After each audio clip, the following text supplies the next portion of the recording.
ఇక్కడ ఈ వచనంలో దేవుడు చెప్తున్నాడు, భక్తిహీనులు అనేవాళ్ళు వారి మార్గాన్ని విడిచిపెట్టి దేవుని వైపు తిరగాలి.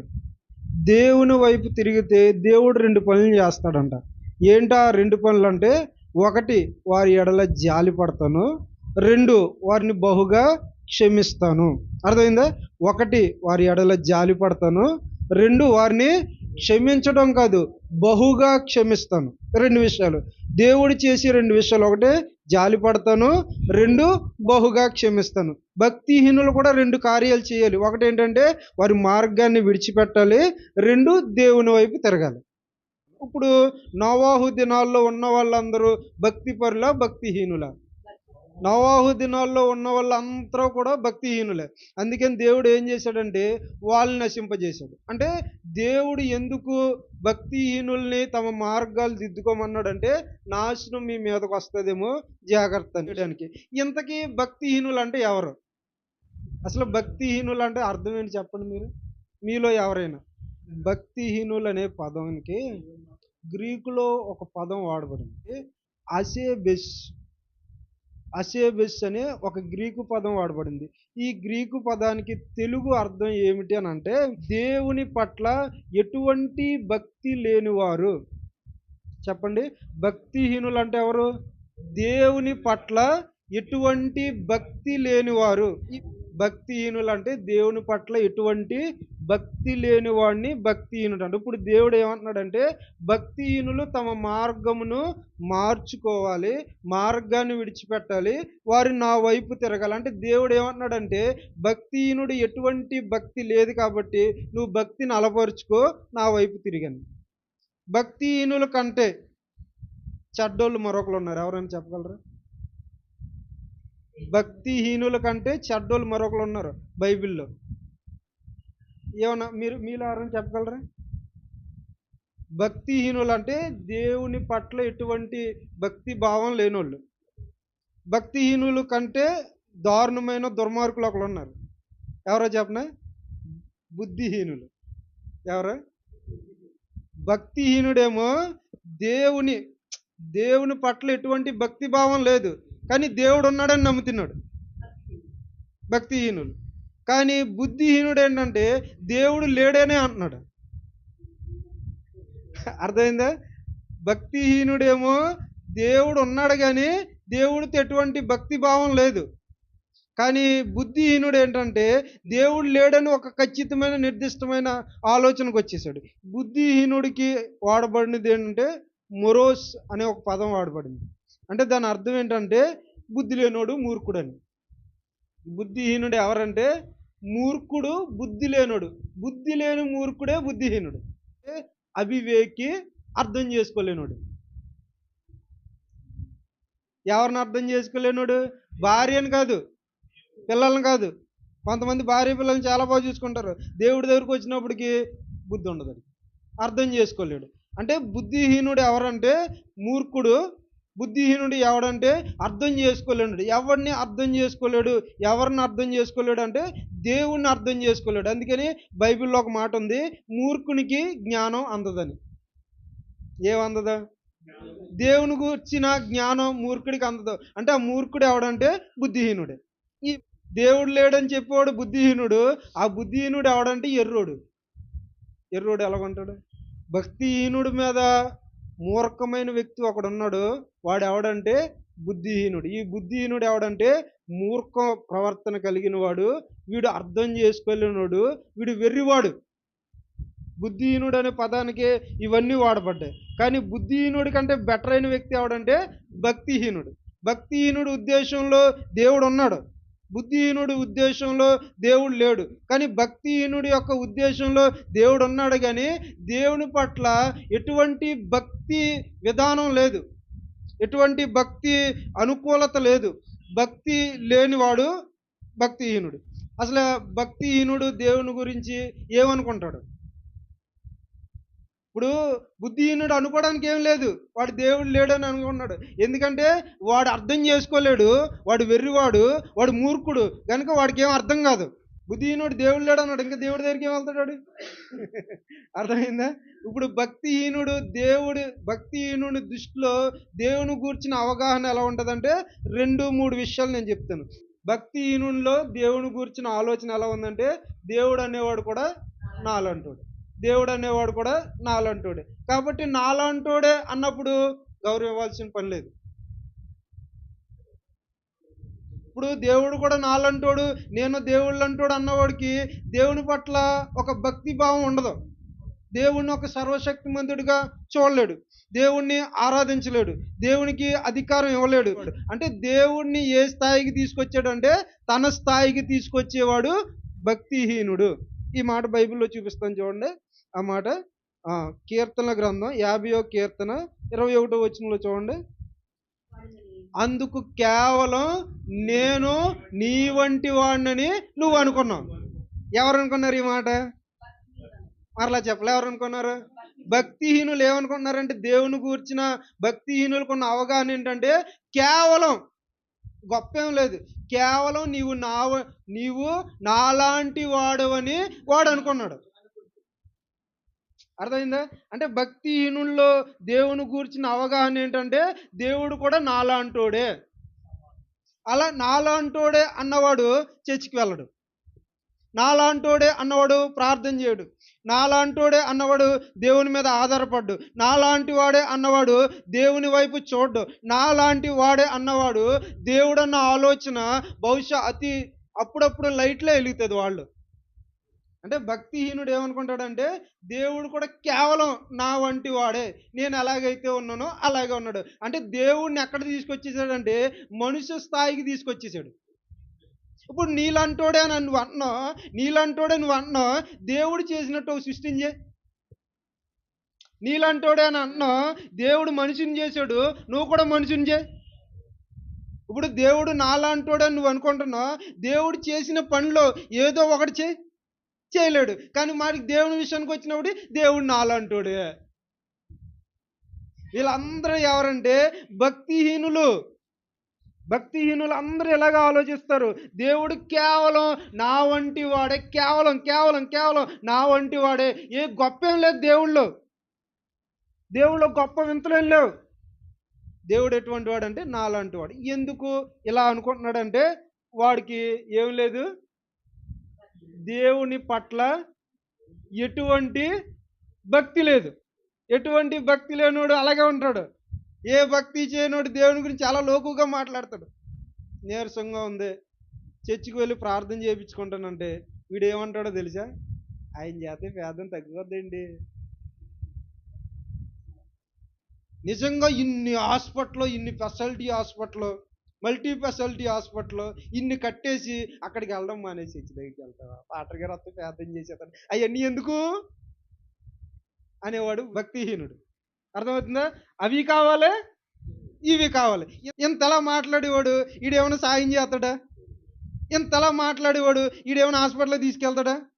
ఇంతలా మాట్లాడేవాడు ఏమీ చేయడు. కానీ దేవుడిని అక్కడ తీసుకొచ్చేసాడు, తన స్థాయికి తీసుకొచ్చేసాడు. చూసా, భక్తిహీనుడి యొక్క జీవితంలో దేవుని గురించిన అవగాహన ఏంటంటే దేవుడు కూడా నాలంటోడే కాబట్టి అతడు ఏం చేస్తాడంటే దేవునితో సంబంధం పెట్టుకోలేడు. ఇంకో మాట కూడా చూపిస్తాను చూడండి. ఈ భక్తిహీనుడు దృష్టిలో దేవుడు ఎలా ఉన్నాడో ఇంకో మాట చూపిస్తాను చూడండి. 73వ కీర్తన 11వ వచనం, 10వ వచనం కానీ చదువుదాం. ఇప్పుడు భక్తిహీనుడు మనసులో ఉన్న ఇంకో ఆలోచన దేవుని పట్ల అవగాహన ఏంటంటే దేవునికి ఏమీ తెలీదు, తెలివి లేదు, ఎలా తెలుసుకుంటాడు? అర్థమైందా? ఈ భక్తిహీనుల యొక్క ఆలోచన ముందేమో భక్తిహీనులు మనసులో ఏముందంటే దేవుని గురించిన అవగాహన, దేవుడు కూడా నా వంటి వాడే, నా స్థాయి వాడే, నాతో సమానమైన వాడే, నాలా ఉంటాడు అనుకున్నాడు. ఇప్పుడు ఇంకో మాటకు వచ్చి ఏమంటున్నాడంటే దేవునికి జ్ఞానం లేదు, దేవునికి తెలివి లేదు, దేవుడు ఎలా తెలుసుకుంటాడు? ఇది భక్తిహీనుని ఆలోచన. అంటే భక్తిహీనుడు ఏమనుకుంటున్నాడంటే దేవునికి నా స్థాయి మనిషిడే కానీ, నా స్థాయి వ్యక్తే కానీ నాకున్నంత జ్ఞానం దేవుడికి లేదు. అర్థమైందా? నా అంత జ్ఞానం దేవునికి లేదు. ఇప్పుడు నేను ఎక్కడికైనా వెళ్ళి తిరిగి రాగలను, ఎక్కడికెళ్ళి ఏదైనా చేయగలను. కానీ నేను చేసింది తెలుసుకోలేడు. గూగుల్ మ్యాప్ అయినా చెప్తది గానీ, దేవుడు చెప్పలేడు. లొకేషన్ అయినా చెప్తది గానీ, దేవుడు చెప్పలేడు. దేవునికి తెలివి లేదు. తెలుసుకోలేడు. జ్ఞానం లేదు. ఇప్పుడు నేనేం జేస్తానంటే, గౌరీపట్నం వెళ్లి ఎవరితోనే తిరిగి రావచ్చు. అది దేవునికి తెలుస్తదా? తెలీదు. నేను వ్యభిచారం చేయొచ్చు. చీకట్లో ఏదైనా చేయగలను. అది దేవుడు తెలుసుకోగలడా? తెలుసుకోలేడు. ఇది అంటే భక్తిహీనులు పాపం జేస్తే, ఆ పాపం ఎవడికి తెలీదని అనుకుంటాడు. ముఖ్యంగా దేవునికి తెలీదనుకుంటాడు. ఎలాగూ తెలుసుకొనును? ఎలా తెలుసుకుంటాడు అంటే వాడి దృష్టిలో దేవుని గురించిన ఆలోచన ఏంటంటే, దేవుడేమీ తెలుసుకోలేనోడు. ఇప్పుడు నేనున్నా, లేదు మీరున్నారు. ఇక్కడ కూర్చున్నారు గాబట్టి మీరు ఏ చీర కట్టుకున్నారు, మీ జుట్టు తెల్లగుందో, నల్లగుందో, మీరు నిద్రపోతున్నారో, నిద్రపోతలేదో నాకు తెలుస్తది. మీరు మీ ఇంటికెళ్ళిపోయి నాకు తెలుస్తదా? మీరేం జేస్తున్నారో కూడా నాకు తెలీదు. కానీ దేవుని దృష్టిలో కూడా ఈడంతే. నేను చేసేది దేవునికి తెలీదు అనుకుంటున్నాడు. ఎవరు? భక్తిహీనుడు.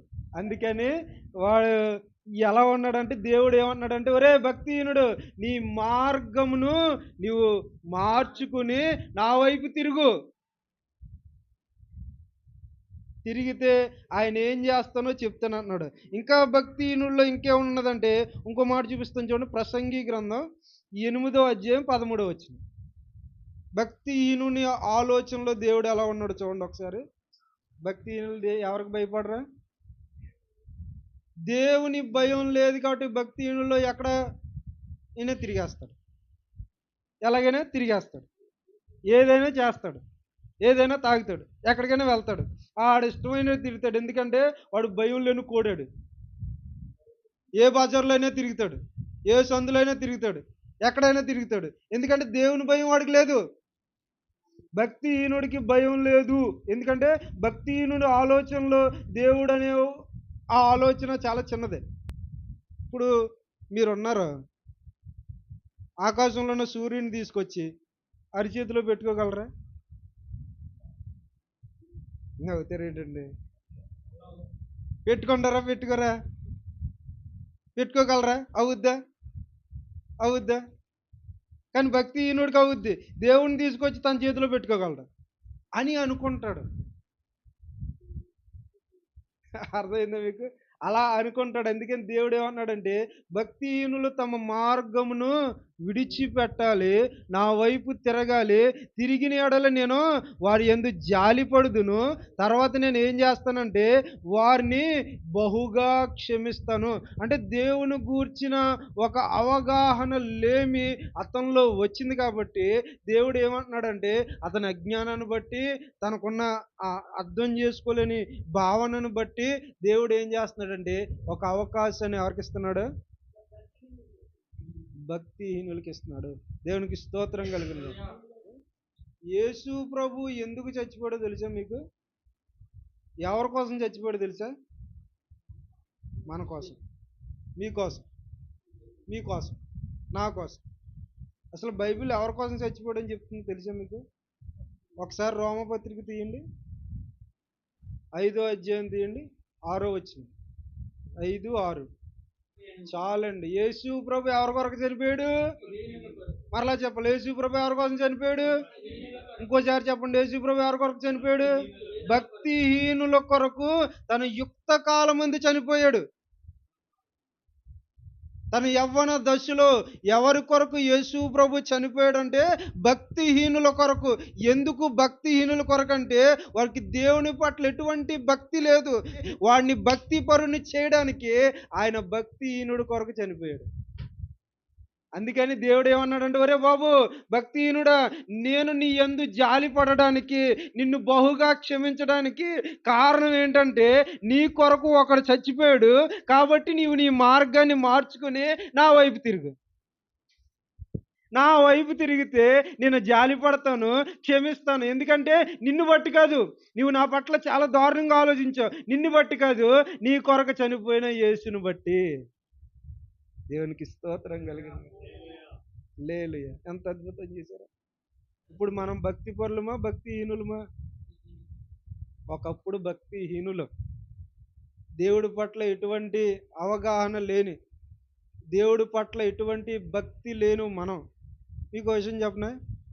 మీరు దేవుని దగ్గరికి ఎప్పుడొచ్చారు చెప్పండి? పెళ్ళయ్యాక వచ్చారా? పిల్లలు పుట్టాక వచ్చారా? లేదు యవ్వన కాలంలో వచ్చారా? ఎప్పుడొచ్చారండి? యవ్వన కాలంలో వచ్చారు. పెళ్ళయ్యాక వచ్చారు. నేను ఎప్పుడొచ్చానో తెలుసా? 16వ సంవత్సరంలో వచ్చా. నాకు 16 సంవత్సరాలు ఉన్నప్పుడు. మరి 16 సంవత్సరాల క్రితం ఆ 16 సంవత్సరాల క్రితంలో ఎప్పుడు చర్చికెళ్ళినోను కాదు. ఎప్పుడు బైబిల్ చదివినోను కాదు. ఎప్పుడు ప్రార్థన చేసేవాడిని కాదు. పాస్టర్ గారికి వందనాలు చెప్పేవాడిని కాదు. ఎప్పుడూ కూడా చర్చి మొఖం చూసినోడిని కాదు. కానీ ఇప్పుడు చర్చిలోనే ఉన్న ఈ కారణం ఏంటి? నా భక్తిహీనతను నేను విడిచిపెట్టాను. మనలో అందరూ కూడా భక్తిపరులం కాదు. మనందరం భక్తిహీనులమే. మన కొరకు ప్రభు చనిపోయాడు. ప్రభు చనిపోయిన తర్వాత దేవుడు మనకంటూ ఒక అవకాశం ఇచ్చాడు. మీ మార్గం విడిచి నా తట్టు తిరిగితే నేను మిమ్మల్ని క్షమించి, బహుగా క్షమించి మీ ఎడల జాలి పడతాను.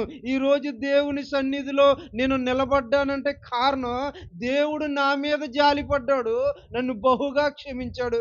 ఈరోజు దేవుని సన్నిధిలో మీరు నిలబడ్డారంటే కారణం దేవుడు మీ ఎడల జాలి పడ్డాడు, మిమ్మల్ని బహుగా క్షమించాడు. కారణం ఏంటంటే మీ భక్తిహీన మార్గాన్ని మీరు విడిచిపెట్టారు. నేను విడిచిపెట్టాను కాబట్టి.